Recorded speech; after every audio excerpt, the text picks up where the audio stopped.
TDP అభ్యర్థుల ప్రకటనలో సామాజిక న్యాయానికి పార్టీ నాయకత్వం పాతరేసిందనే విమర్శలు వస్తున్నాయి. ఉమ్మడి కర్నూలు జిల్లాలో బీసీ ఎస్టీ మైనారిటీ ఎమ్మెల్యేలను పక్కన పెట్టిన సీఎం జగన్ తన సొంత సామాజిక వర్గ శాసనసభ్యుల జోలికి వెళ్లలేదు. ఇందుకు కారణమేంటి?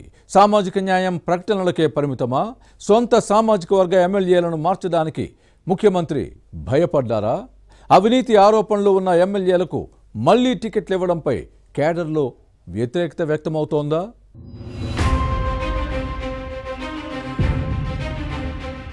ఉమ్మడి కర్నూలు జిల్లా వైసీపీ అభ్యర్థుల ఎంపికలో పార్టీ నాయకత్వం సామాజిక న్యాయానికి పాతరేసిందనే విమర్శలొస్తున్నాయి. బడుగులను పక్కన పెట్టి వారు ప్రాతినిధ్యం వహిస్తున్న స్థానాల్లో కొత్త వారికి అవకాశం కల్పించింది. కానీ సీఎం జగన్ రెడ్డి సొంత సామాజిక వర్గ ఎమ్మెల్యేలు ఉన్న స్థానాల్లో పాతవారికే ప్రాధాన్యత ఇవ్వడంపై సొంత పార్టీ నేతలే ఆందోళన వ్యక్తం చేస్తున్నారు.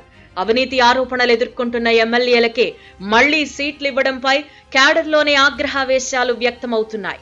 సిట్టింగ్లకు సీట్లు ఇస్తే గెలిచే అవకాశం లేదని సర్వే నివేదికలు స్పష్టం చేస్తున్నా వారినే ఎంపిక చేయడంపై అసహనం వ్యక్తం చేస్తున్నారు. మెజారిటీ ఎమ్మెల్యేలను మార్చివేసి కొత్త వారికి అవకాశం ఇస్తామని గతంలో చేసిన ప్రకటనను ముఖ్యమంత్రి జగన్ విస్మరించారు అనే విమర్శలు వస్తున్నాయి. కొత్త వారిని ఎంపిక చేస్తే తమకు అవకాశం వస్తుందని కొందరు నేతలు ఆశలు పెట్టుకున్నారు. వైసీపీని నమ్ముకుని కోట్ల రూపాయలు ఖర్చు చేసుకున్న నాయకులు ఉన్నారు. కానీ వారి ఆశలు అడియాశలయ్యాయనే అసంతృప్తి వ్యక్తమవుతోంది. వయోభారం పేరుతో ఎమ్మిగనూరు ఎమ్మెల్యే ఎర్రకోట చెన్నకేశవరెడ్డిని ఒక్కరినే పక్కన పెట్టిన ముఖ్యమంత్రి జగన్ తన సొంత సామాజిక వర్గానికి చెందిన ఎమ్మెల్యేలందరికీ టికెట్ ఇవ్వడం పార్టీలో చర్చనీయాంశంగా మారింది. కేవలం ఎస్సీ, బీసీ, ముస్లిం మైనారిటీ ఎమ్మెల్యేలను మార్చివేసి తన రెడ్డి సామాజిక వర్గం శాసనసభ్యులకు మళ్లీ టికెట్లు ఇవ్వడం సామాజిక న్యాయమా అని సొంత పార్టీ శ్రేణులే ప్రశ్నిస్తున్నాయి.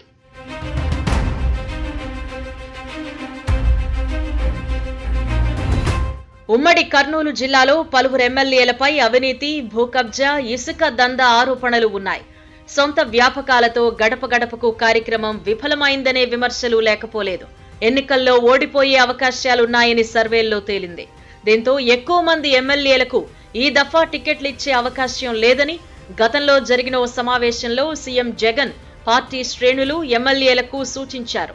ఆ మాటలు నమ్మిన వైసీపీ శ్రేణులు అవినీతి ఆరోపణలు ఎదుర్కొంటున్న పలువురు రెడ్డి సామాజిక వర్గానికి చెందిన ఎమ్మెల్యేలకు టికెట్లు రాకపోవచ్చని భావించారు. కానీ సిట్టింగ్ ఎమ్మెల్యేలనే అభ్యర్థులుగా ప్రకటించిన తరువాత జగన్ మాటల్లో విశ్వసనీయత లేదనే వాదాన్ని పార్టీ క్యాడర్ లేవనెత్తుతోంది.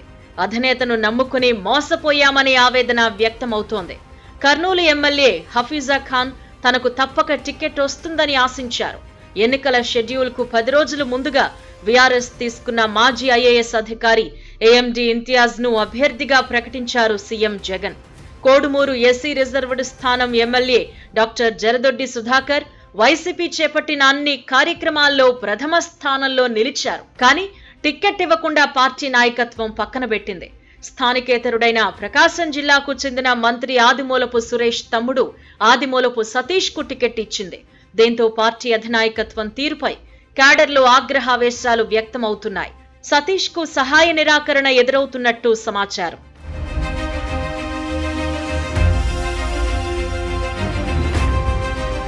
ఇక ఆలూరు నుంచి ప్రాతినిధ్యం వహిస్తున్న మాజీ మంత్రి గుమ్మనూరు జయరాంపై అవినీతి ఆరోపణలు రావడంతో అసెంబ్లీ సీట్ ఇవ్వకుండా పక్కన పెట్టింది.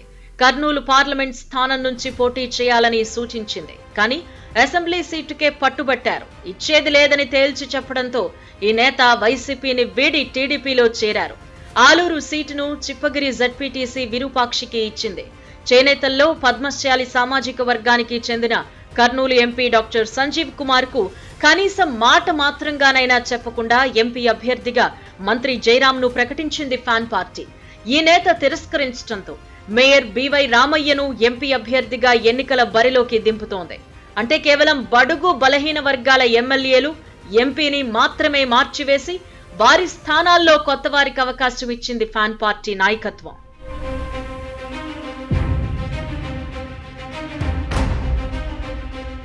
సీఎం జగన్ తన సొంత సామాజిక వర్గీయుల్లో ఒక్క ఎమ్మిగనూరు ఎమ్మెల్యే ఎర్రకోట చెన్నకేశవరెడ్డి మినహా మిగిలిన అందరూ సిట్టింగ్ స్థానాల నుంచే పోటీ చేస్తున్నారు.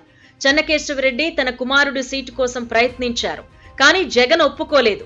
శ్రీశైలం ఎమ్మెల్యే శిల్పా చక్రపాణి రెడ్డి, నంద్యాల శాసనసభ్యుడు శిల్పా రవిచంద్ర కిషోర్ రెడ్డి, ఆళ్లగడ్డ గంగుల నుంచి విజేంద్రనాథ్ రెడ్డి మళ్లీ పోటీ చేస్తున్నారు. అలాగే పాణ్యం ఎమ్మెల్యే కాటసాని రాంభూపాల్ రెడ్డి, బనగానపల్లె శాసనసభ్యుడు కాటసాని రామిరెడ్డి, మంత్రాలయం నుంచి బాలనాగిరెడ్డి, ఆదోనిలో సాయి ప్రసాద్ రెడ్డికి మళ్లీ టికెట్లు ఇచ్చింది. నంద్యాల ఎంపీ పోచా బ్రహ్మానందరెడ్డి సీటు దక్కించుకుని పార్టీలో తమ పంతో నెగ్గించుకున్నారనే టాక్ ఉంది. వీరిలో ఆదోని, మంత్రాలయం అభ్యర్థులు సాయి ప్రసాద్ రెడ్డి, బాలనాగిరెడ్డి సోదరులు కాగా, శ్రీశైలం, నంద్యాల నుంచి బరిలో దిగుతున్న శిల్పా చక్రపాణి రెడ్డి, శిల్పా రవిచంద్ర కిషోర్ రెడ్డి బాబాయ్ అబ్బాయి కావడం గమనించదగ్గ విషయం. మొత్తం మీద ముఖ్యమంత్రి జగన్ ఉమ్మడి కర్నూలు జిల్లాలో బీసీ, ఎస్సీ, మైనారిటీ ఎమ్మెల్యేలను పక్కన పెట్టి తన సొంత సామాజిక వర్గ నేతలను కొనసాగించడం విమర్శలకు తావిస్తోంది. బడుగు బలహీన వర్గాల వారికి అన్యాయం జరిగిందనే టాక్ వినిపిస్తోంది.